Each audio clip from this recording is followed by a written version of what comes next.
Alright, well, we're going to go ahead and pull this carburetor off right here. All it takes to remove this carburetor here is you got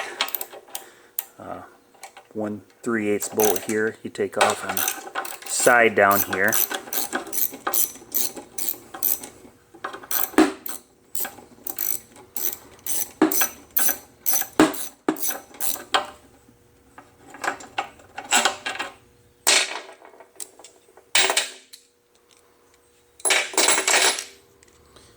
Got 1/4 inch bolt over here, it's got to come out.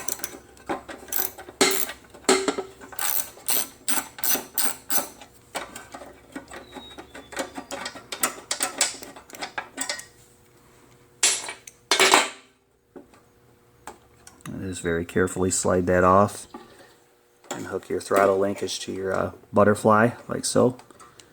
Something else to just visually, I take a look at your springs right here. Make sure these are in good shape on it when you do this. So we're going to go ahead and I'm going to pull this carburetor off this tank. Take and wash and clean this tank all out and flush the tank out. Make sure there's no debris or any sediment inside the tank that could have gotten picked up and plugged up the nozzle here in the carburetor. I'm going to start taking this carburetor apart. This got 5 Phillips head screws that take it off this tank.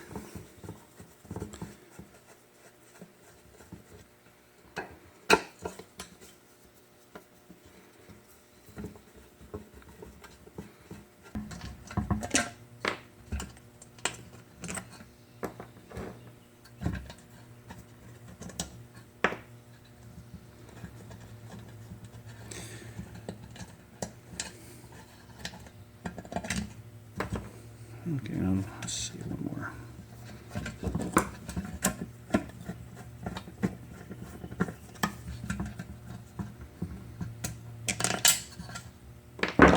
This pulls off the top here like so. Alrighty. Well, this car, we can see how this gasket here is starting to deteriorate right here. More than likely, it was sucking air through here. Here's the diaphragm that was on here. See how that's all deteriorating around the edges too. This is why you do not want to run an ethanol based fuel in these carburetors and run the 100% gasoline, because that ethanol just gets on these diaphragms and it just destroys them, it eats them. I do a lot of carburetor work, and people that run the ethanol based fuel, I find this stuff all the time. You know, you're going to do your standard rebuild on carburetors, this for service work. You can definitely tell the difference, in the parts of a lawnmower that they've run nothing but ethanol based fuel in it, as opposed to the ones that run 100% gasoline in them. You take them apart, the ones that run 100% gasoline in them, they're definitely a lot cleaner and they're in better shape. So toss those off to the side. So pull your screen off. Okay, now there's some guys out there. So you got your O-rings that go on the side here too. Rubber O-ring. There's some guys out there, when they clean these carburetors, what they'll do is, they'll just wash them all off with, carburetor cleaner and, run rods through there, to clean that main jet out of it. Then in order to do this carburetor and do it right and do a really good job, this is how I do it here in my shop. You got your throttle plate diaphragm down inside there. Take a pair of small needle nose pliers. You can take and pull that throttle plate right out of there like so. So I'll just pull that out and lay it on the side. See, I can pull that throttle shaft right out of there. And you look down inside there, see it sticking out down there in the throttle bore. You can see the nozzle sticking up. So what I'll do is I'll take a regular flat blade screwdriver like this, and I'll go down there and I'll pop that nozzle right out of there so I can clean it really good. See, it just see, I push that and it just pops right up. Get that right out of there.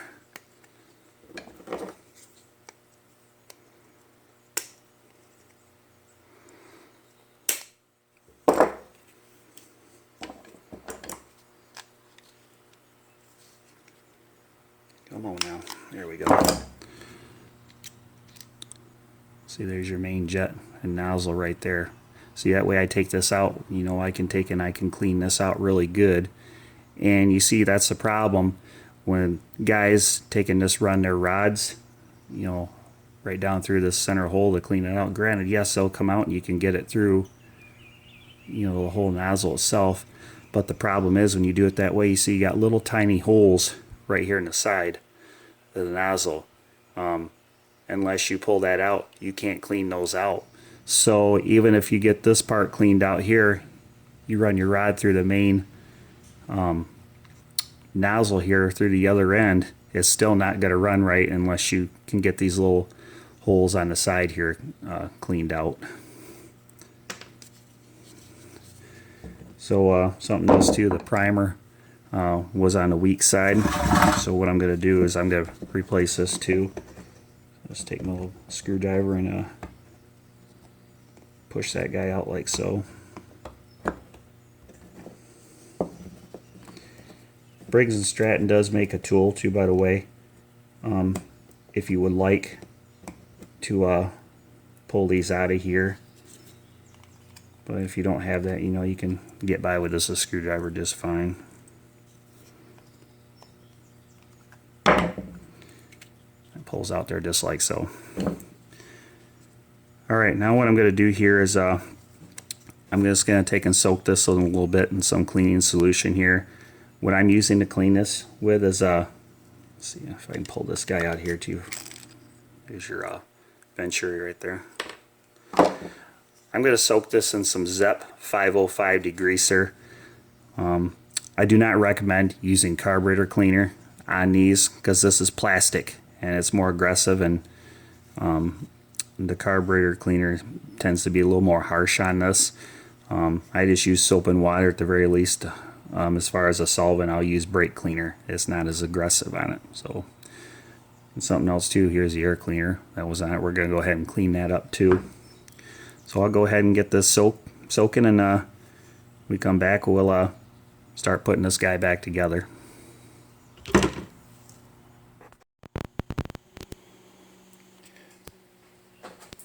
Okay, we're going to start putting this carburetor back together here. Got everything here all cleaned up. Say I flushed the gas tank out with soapy water and cleaned it all up good and blew it all out good. Make sure no debris or any boogers or anything were down inside there, dirt, bugs. You know, I've seen all that stuff getting these gas tanks. Same thing here with the carburetor. I just used this regular soap and water and, you know, cleaned this all out with hot water and didn't use any solvent, you know, carburetor cleaner on that. So I definitely don't recommend using carburetor cleaner on these plastic carburetors. Same thing. Something else, when I was cleaning stuff, I made another observation too on this. This actually had the wrong primer in it. This is what they had in it. This is actually off a Quantum Series engine. The reason I could tell that's because it's got the pinhole in it, because that's an airtight primer system. And this one right here is more designed after a wet primer system. So this one is not supposed to have a hole in it for this type of application. So this is our diaphragm kit right here. Here's your part number right here for it if you need that, if this is something you're following along with me doing at home. So 520-175 is the Sten's part number. Briggs and Stratton part number is 495770. So in these primer bulbs here, I get these in bulk, but you know, you can pick these up anywhere, you know, your hardware stores for Briggs and Stratton. So first thing we're going to do here is, you know, you got this base here on this carburetor. I just take a little bit of a sanding block here with 400 grit sandpaper and just lightly just kind of go over and sand that, just to make sure there's no boogers or anything on there like that. So blow that off. Let's go ahead and start putting this carburetor back together. Now, first of all, we're going to start and we're going to put the nozzle back in it, this guy right here. So, first thing I'm going to do is we're going to clean this nozzle out. Now, I just got some regular torch tip cleaners I use. I found out these work the best for doing this. So, first thing I'm going to do, you got 3 holes here on this nozzle I was talking about. I'm just going to go inside here and clean these holes, like make sure there's no make sure they're not plugged up at all.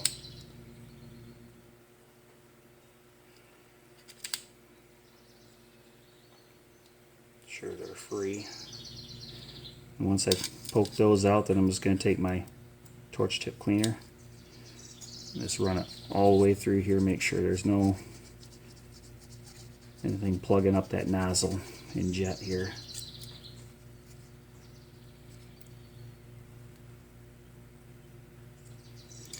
Now that I've done that, I'm just going to take some regular brake cleaner. This is brake cleaner actually.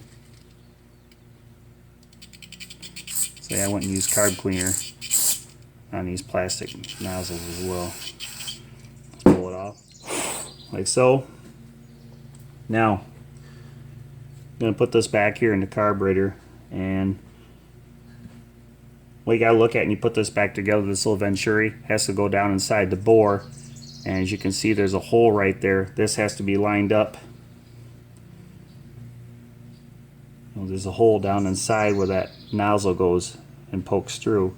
So what it's going to look like, it has to be lined up so this nozzle can go up and poke through, and it looks like that sitting down inside the bore. And also too, there's a little triangle notch out of there too that you push down in there so it lines it up. So I'll go ahead and drop that in there.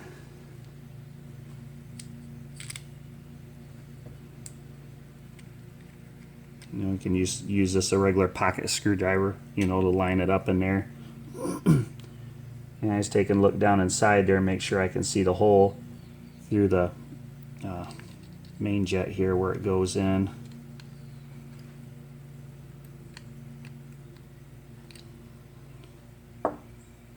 Right now I'm going to go ahead and push this in. You know, you got a little rubber O-ring that goes around here. I just take a little bit of silicone spray like this and just spray that just to give it a little bit of lubrication for when I push it back in. So this just goes down here inside just like so. Just take your thumb and you can just push it in just like that.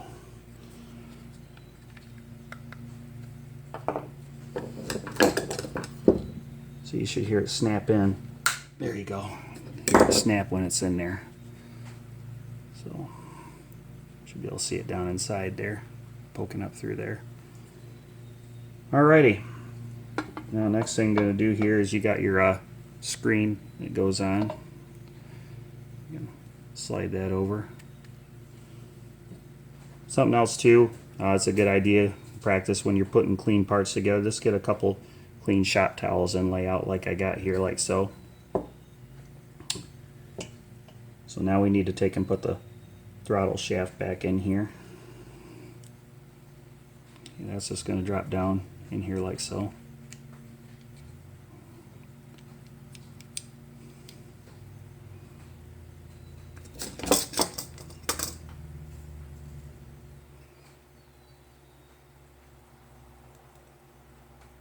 Got my needle nose pliers.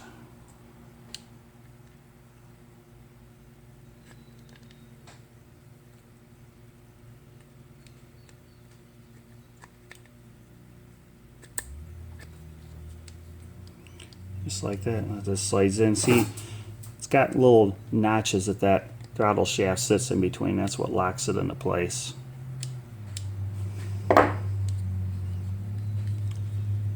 Alright, now here's another little trick that I'll show you what you can do. Let me get a knife here real quick. So you got this distance right here going across like so. You can take a regular utility knife like this and it's very lightly just take and score this a little bit along the edge right there. And all that does is, you know, this is a pretty long gap to go right here with no screw to help seal that. It just helps grab that gasket to help hold that, is all that does. So I'm going to open up my diaphragm kit right here. Okay, and we'll put this on here. Now when you lay your diaphragm kit on here, this is the diaphragm part. You got your gasket in this. Your diaphragm goes down first like this.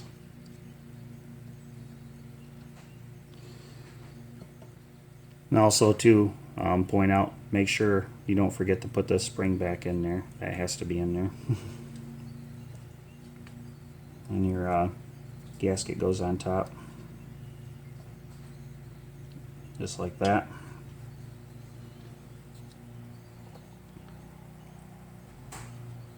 Now what we're going to do, we're just going to take and put this carburetor, just set it right back down on top of the tank.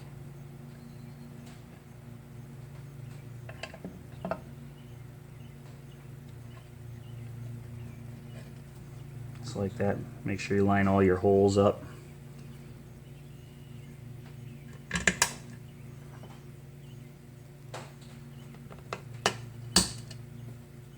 Put my 5 screws in.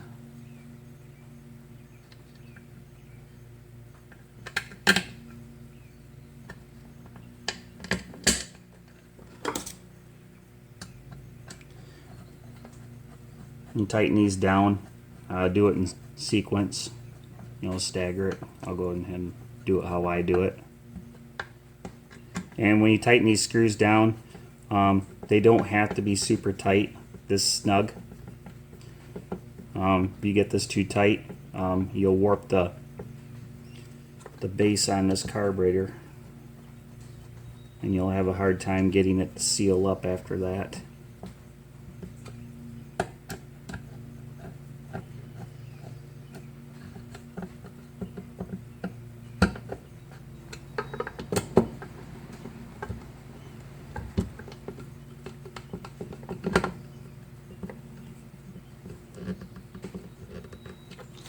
So now let's go through and just kind of snug it like so.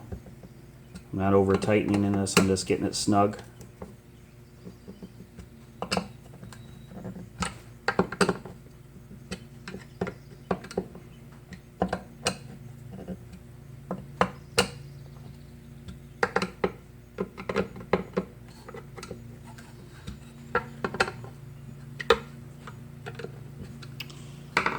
Okay.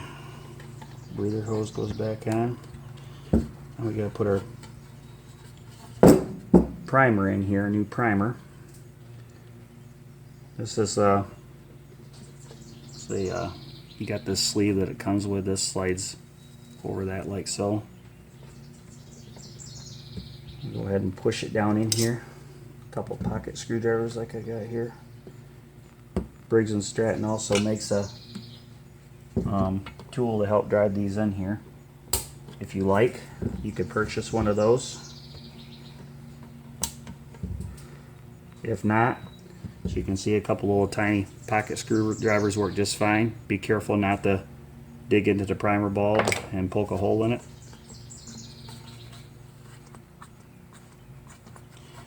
Okay. Next thing we're going to do right here is I'm going to put a little bit of gas in this carburetor here just to make sure it's pumping fuel.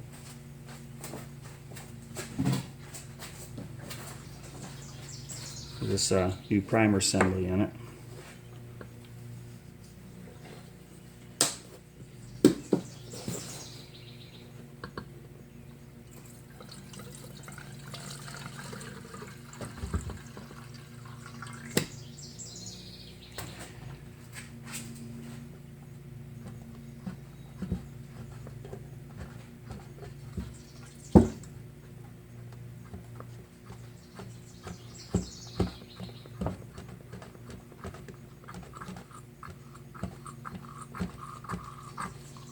Sometimes it takes a little bit for it to pick up like it's doing. Oh yeah, okay. See how this shoots right here? Shoots it right across the shop, so we got fuel on it now. Okay, next thing we gotta do, we gotta You gotta grab an O-ring there. You can go to your hardware store and pick these up.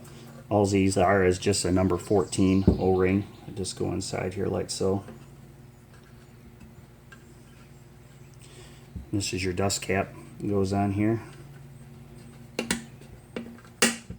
Snaps in there like so.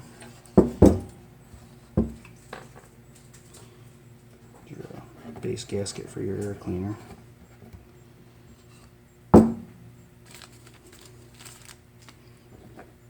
Alrighty, now something else I do too here. It's right where that O-ring is here. I just take a look, just a little bit of lithium grease like this, and just put around the inside of that new rubber O-ring just so it doesn't go on dry.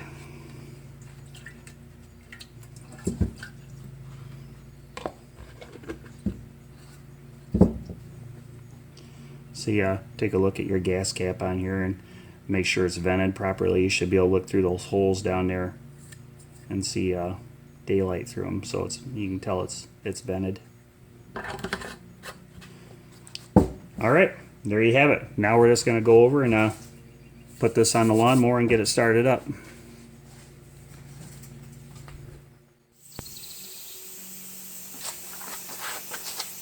Okay, now we're ready to put this back on here. I can hook up my throttle linkage on here.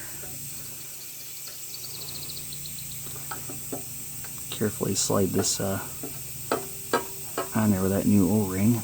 Plug in your PCV here as well.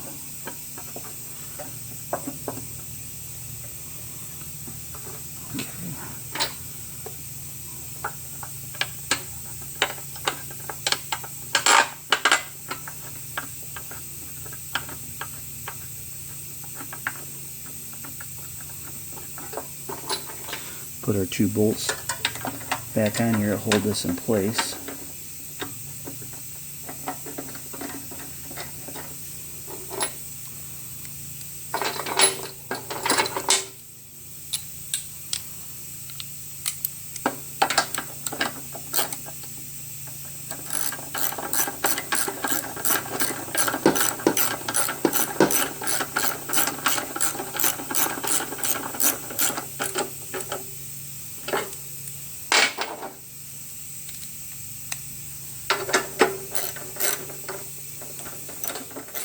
I just took my clean air filter up, put that back on here, and make sure your throttle is working freely too when you put this back together, like so.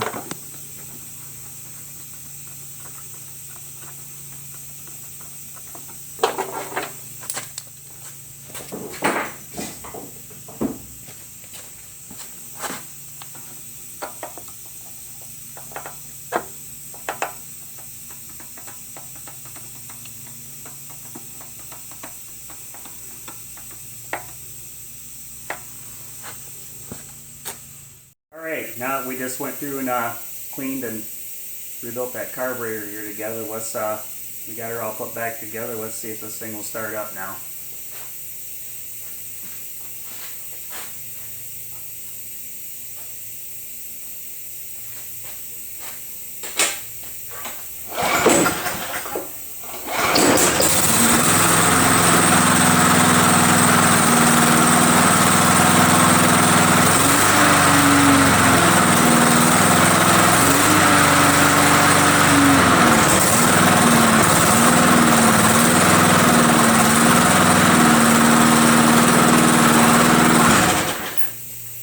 There you have it. Doesn't run too bad for not having a whole lot of compression on it. So, thanks for tuning in and hanging out with me here as I go through and I show you the correct way how to clean and rebuild these Pulse Prime carburetors on these Briggs and Strattons. Now, like and subscribe to this channel. Appreciate that very much. You know, you like to see more content like this. And until next time, hope you're all having a great day out there, and we'll see you later. Take care.